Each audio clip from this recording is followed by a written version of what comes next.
I took away that we need to do better. In the legislature, we need to make sure that the police, law enforcement, have the tools that they need to do their job.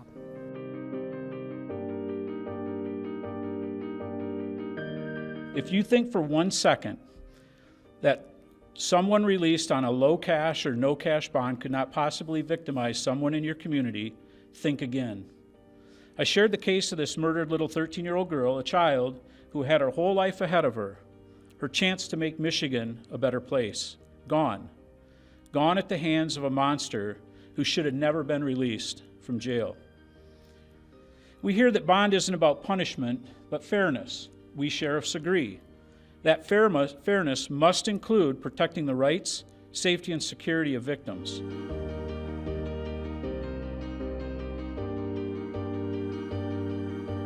The person called 911, fired shots. Police got there. He opened fire on the police officer. Police officer returned fire, shot him, then saved his life when he was saying, "Let me bleed out." Saved his life and now is being sued. That is the environment the men and women are operating in. Those kinds of things cannot continue.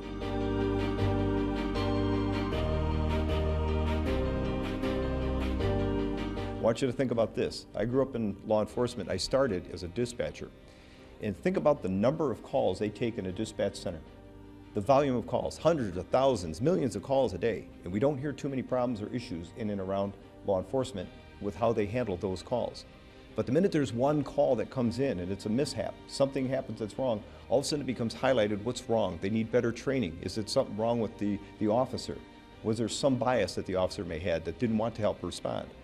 But yet we hear nothing about every call that's handled every day appropriately, because that's what the public expects, and we understand that. Very frustrating for a lot of the police chiefs that we heard from today, because they can get somebody trained and then they'll leave sometimes weeks later after they have $50,000 worth of training into them. We just have to figure out how that we can make sure that it is, and they are viewed as it should be, an honorable job, that they are the foundation to what we have here in America as having good law enforcement.